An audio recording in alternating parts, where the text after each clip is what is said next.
Thanks for being with us. You are watching the Roxy Pro Gold Coast. We're into round 4, heat number 2, as we just came off a crazy all-Australian battle where Stephanie Gilmore was able to move on to the quarterfinals. Now Malia Manuel from Hawaii and Bronte Macaulay from West Oz are fighting for a spot in the second quarterfinal of the Roxy Pro. Malia Manuel getting closer to veteran status. She's had quite a few years under her belt on the championship tour, and Bronte Macaulay is playing that Stu Kennedy role on the women's side to try to take down some big names. Potts, we already had a couple of waves during the break. Yeah, you know, I love the way Malia Manuel serves snapper rocks. I mean, she's got that beautiful style, those swooping turns. You know, she generally picks the right wave at the right time. But the thing that everyone, you know, maybe overlooks with Malia Manuel, she's sneaky powerful. I mean, this lady, when the waves get bigger, waves of consequence, like we've seen her in Fiji, cloud break, she does unleashes some big turns. So look for some big turns on this in this heat for Malia Manuel. She's not going to underestimate Bronte Macaulay at all. I actually watched her final down the Australian Open, and she was surfing probably the best I've ever seen her surf. So going into this heat, I was like, okay, I can't underestimate her. I really have to.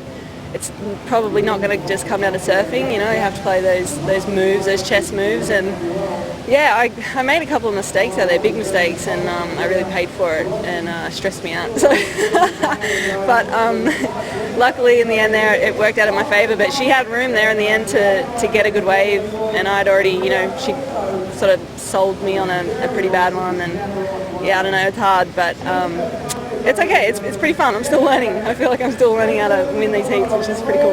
And you're going to be coming up against Tyler Wright, so learning from those mistakes, what are you going to change for that next round? Something different will happen, you know, whether it's you know, a wave that you see, a different line that you draw Malia Manuel on an absolute bomb.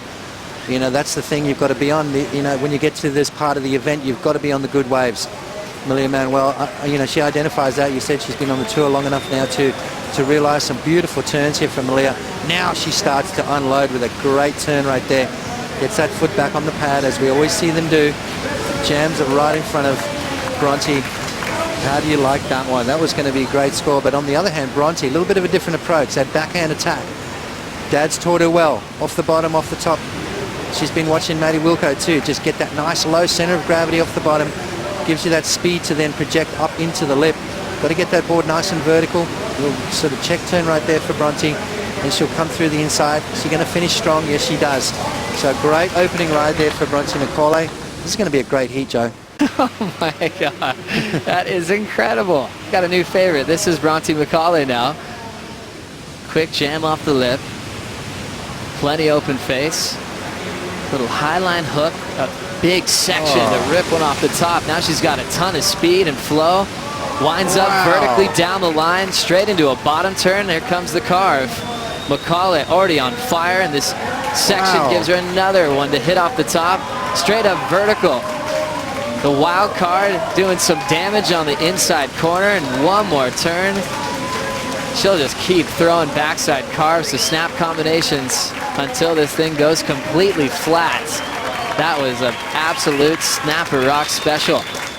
I want to see Dad on camera right now. He is going to be jumping out of his skin, Joe. That was an absolute amazing wave. And we talk about being on the right wave here at Snapper Rocks. Well, that was it right there. I mean, that was a dream wave. Let's see how the Hawaiian answers. There's a lot of energy back in the Australian on the beach. Malia steps up and out. There's more activity out the back here. So Malia might take this next opportunity. She's starting to drive. Plenty open face. Tight jam to start. Beautiful first turn. Lights it up vertically. Now setting up another high line hack off the top. Using that lip line again for a huge blast. It's starting to open up. And Malia steps off. Some big hacks in the pocket for the Hawaiian for a fair answer. And as I said before, I would love to have seen the camera on Dave while that wave was being ridden, because he would have been jumping up and down. Let's see it again from start to finish here, Potts. You know what? It's the wave is the hero right here, and Bronte is just along for the ride. But the way she picked the turns at the right point in time. Watch how this thing starts to grow.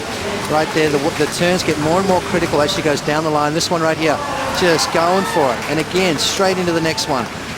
Seamless surfing, combination of major maneuvers with speed, power, and flow. You know, this young lady, I mean, the rookies, the wild cards, They're all just stepping up here today at Snapper Rocks. They have been for the last few days. The red jersey is taking a beating in this event, and I think it's kind of following suit here today. Bronte Macaulay then turned around and saw Malia Manuel get underway. Yeah, Malia knew. She heard that crowd starting to erupt, so she had to crank it up. This is going to better that 5.50, Joe. Just crazy turns right there. Malia, as I said, sneaky powerful right there. That was just a little bit of an insight on how Malia connects with the wave at exactly the right time, which throws spray up into the heavens. And Malia's going to back it up. Have a look at that score from Bronte. Bronte Macaulay, a 9.73. Flies into first place with one of the biggest numbers of the contest. You can see the high judges there, a couple of 9.8s, the low a 9.5. All agreed that it was excellent surfing and almost perfect. She took down Sally Fitzgibbons, and it wasn't a mistake. She's that talented. A big call up, and she's taking advantage of this moment. Scores now coming in for Malia Manuel. A quick answer back, a 9.10 back in first for the Wow. I mean, this is amazing. Look at that scoreline right there for Malia. You take the high and the low, the 9.3 gone, the 8.5 gone. You averaged out 9.10. Malia Manuel with an 18.03 two-wave total, and it's still a close heat. Oh, these ladies are dropping bombs, and Bronte's approach, I mean, on her backhand, you'd have to say the conditions right now, they're really favoring that critical hook in the lip line, and Bronte's just got that down to a T, and then it's just so beautiful the way, you know, when there's that downtime, she has that graceful, fluid carve down and just gets her back in the critical section, but she releases the tail, releases the rail, and she belted that thing all the way into the inside. So really some great stamina from Bronte too. I mean, not really showing any leg burn on that wave. Well, Rosie, then watching Malia Manuel's wave for the frontsiders out there. Sure, hers didn't have the long, lengthy inside, but was she more radical to get her 9?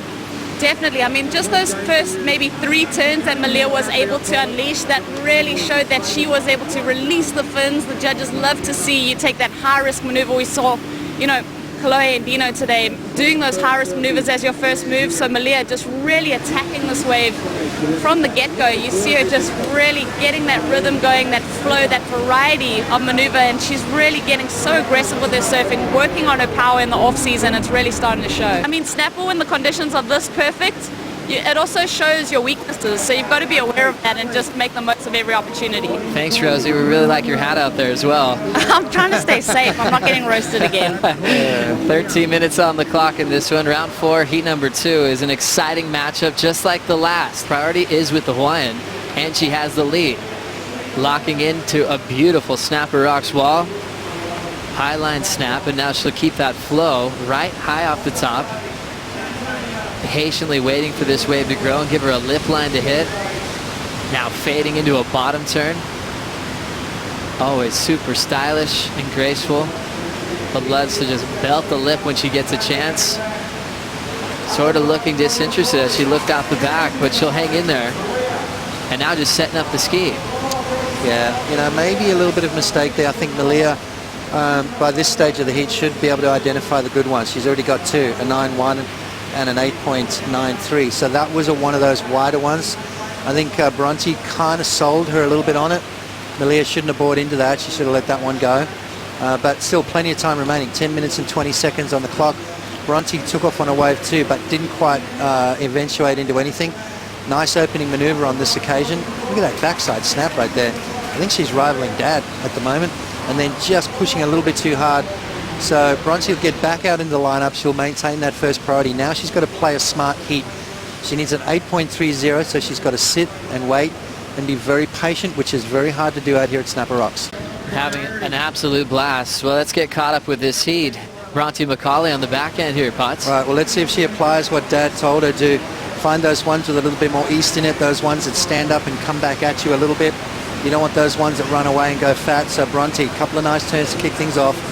Keeps her feet in the same spot. You can see she doesn't really shift up and down. That back leg starts to sort of compress. Once it compresses, she then gets those fins in the water, builds that speed up as she goes down the line. Some nice turns here. 8.30. It's going to be close. I think she's going to need one more roll of the dice, Joe. 5 minutes, just on 5 minutes remaining. So now Malia Manuel she has priority. Unbelievable to see that go down in round 2, as the upsets have been both on the Roxy Pro and the Quick Pro throughout this event. Now seeing Bronte trying to get the score underneath Priority Manuel. Snaps it off the top right into a carve. She needs an 8-3 here. Now down the line, snap. She'll get an open face hook now. She trims it off the top. Another backhand snap under the lip for Macaulay, and she still has this inside corner. She'll wait for the wave to show up. Nice tight jam off the lip. Bonus section down the line, looking for one more blow on the inside, and Macaulay finishes. So finding a little bit of room underneath the priority of Malia Manuel. Father Dave is proud of that decision to take that wave. Was it an 8.3 to get herself into the quarterfinals? Well, she surfed it as well as she possibly could have, Joe. I don't think there's any more she could have done on that wave. Was the wave an 8.3? Was it, was it one of those dreamy snapper rocks waves that we've seen big scores on? It's got to kind of rival Malia's 8.93, which, when you look at it, I mean, she surfed it incredibly well. Malia, maybe a little bit of mistake letting Bronte go on and leaving, just that little bit of the door open. This next turn here, I think, is definitely the best one right there. Tail out the back. Talk about blowing the tail out. That's getting the fins out the back of the wave, creating that little bit of drift that Bronte's got. She's just like her dad, mate. She's a machine. She doesn't fall off. And she makes you earn your wins, that's for sure. We're going to see a hell of a lot more of this young lady in the future. Looking for a quarterfinal berth. That last score comes in under what she needed, a 6.7. So Macaulay stays in second, and Malia Manuel will move on to take on her childhood rival in Carissa Moore in the quarterfinals.